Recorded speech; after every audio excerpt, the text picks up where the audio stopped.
Assalamualaikum.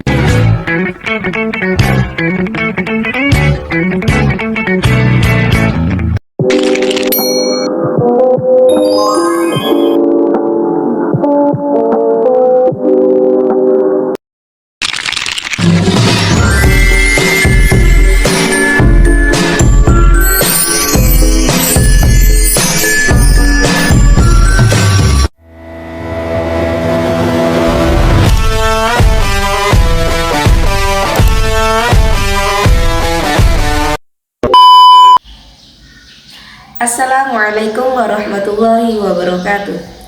Perkenalkan, nama saya Lulul Fadiah, mahasiswa program studi pendidikan agama Islam semester 3 dengan nomor NPM 2412100030. Pada video ini, saya akan memaparkan analisis psikologi pembelajaran dan perkembangan peserta didik jenjang MI atau SD. Psikologi pembelajaran dan akhlak sebagai dasar perancangan pembelajaran pendidikan agama Islam. Profil peserta didik MI atau SD. Fondasi karakter masa depan. Peserta didik madrasah ibtidaiyah atau sekolah dasar berada pada rentangan usia 6-12 tahun, yang termasuk dalam tahap masa kanak-kanak awal hingga akhir. Ini adalah periode krusial di mana anak-anak aktif meniru, membiasakan diri dengan norma, dan membentuk karakter dasar mereka. Oleh karena itu, pembelajaran akhlak pada jenjang MI atau SD bukan sekedar pengajaran nilai, melainkan peletakan fondasi utama bagi perkembangan kepribadian anak yang kokoh di masa depan. Lingkungan belajar yang positif dan bimbingan yang tepat akan sangat mempengaruhi arah pembentukan karakter mereka. Tahap perkembangan holistik peserta didik MI atau SD. Perkembangan fisik anak MI atau SD memiliki energi tinggi dan senang bergerak. Mereka belum mampu duduk fokus terlalu lama, sehingga pembelajaran akhlak perlu dikemas secara aktif dan menyenangkan, melibatkan gerakan dan interaksi. Perkembangan sosial emosional. Anak mulai belajar bersosialisasi, berbagi, dan bekerja sama. Namun, emosi mereka masih labil, sering memicu konflik kecil. Ini adalah peluang emas bagi guru menambahkan nilai sabar, jujur, dan saling menghormati. Perkembangan kognitif. Peserta didik MI atau SD berada pada tahap berpikir konkret. Mereka lebih mudah memahami nilai akhlak melalui contoh nyata, cerita, dan pengalaman langsung, bukan penjelasan abstrak yang rumit. Perkembangan moral dan spiritual. Pada usia ini, anak mulai mengenal konsep benar dan salah berdasarkan aturan sederhana. Kesadaran beragama masih dasar, sehingga pembelajaran akhlak harus disertai kebiasaan ibadah dan keteladanan dari orang dewasa. Teori belajar behavioristik membentuk karakter melalui pembiasaan. Teori belajar yang sangat relevan untuk pembelajaran akhlak di jenjang MI atau SD adalah teori behavioristik. Konsep utamanya adalah bahwa perilaku dapat dibentuk melalui serangkaian proses pembiasaan, penguatan, dan pengulangan.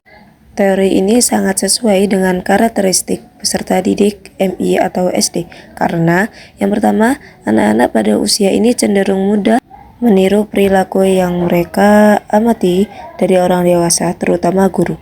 Yang kedua, perilaku baik dapat ditanamkan dan diperkuat melalui kebiasaan rutin yang konsisten. Yang ketiga, penguatan positif seperti pujian, apresiasi, atau hadiah sederhana sangat efektif dalam mendorong dan mempertahankan perilaku yang diinginkan.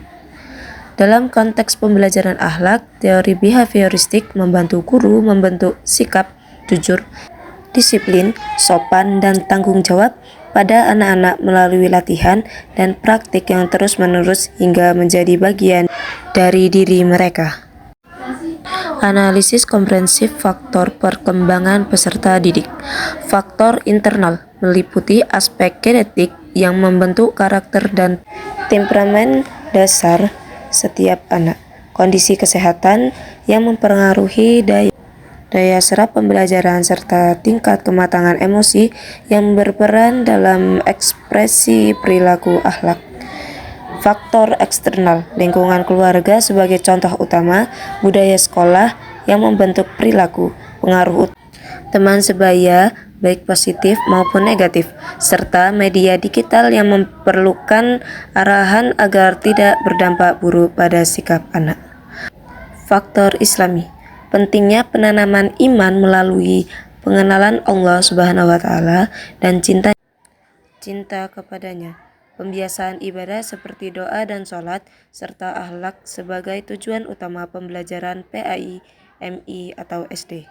Solusi inovatif untuk pembelajaran akhlak di MI atau SD.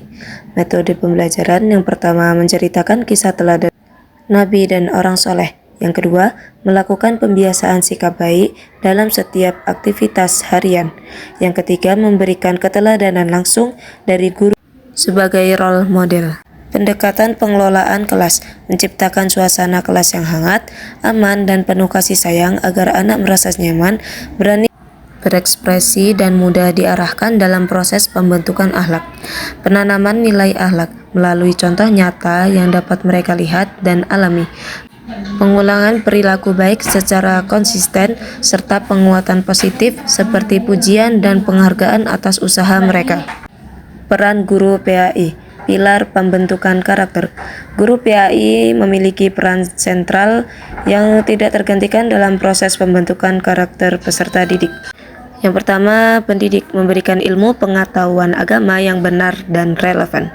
Yang kedua, pembimbing mengarahkan anak dalam memahami dan menginternalisasi nilai-nilai akhlak. Yang ketiga, pembina karakter membangun fondasi moral dan etika yang kuat pada diri peserta didik. Yang terakhir, teladan akhlakul karimah menjadi contoh nyata yang patut ditiru dalam setiap aspek kehidupan. Refleksi calon guru PAI menjawab tantangan psikologis. Yang pertama, perbedaan karakter peserta didik yang beragam. Yang kedua, menghadapi anak yang sulit diatur atau kurang disiplin. Yang ketiga, kurangnya dukungan lingkungan, rumah, atau keluarga.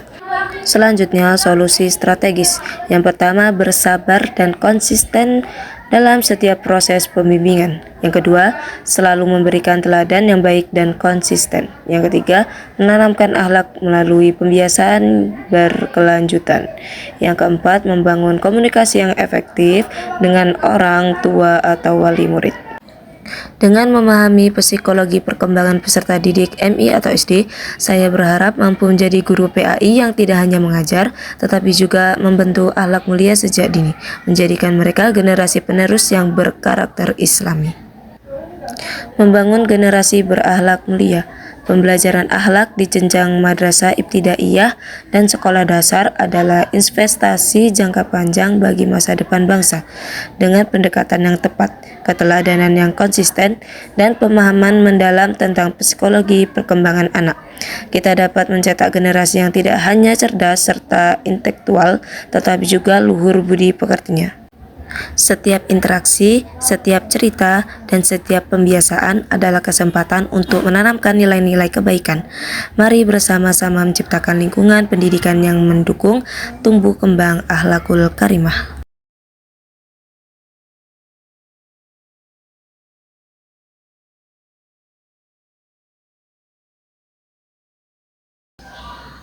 Demikianlah video presentasi yang dapat saya sampaikan. Semoga bermanfaat dan menjadi bekal saya sebagai guru pendidik agama Islam. Saya akhiri. Wassalamualaikum warahmatullahi wabarakatuh.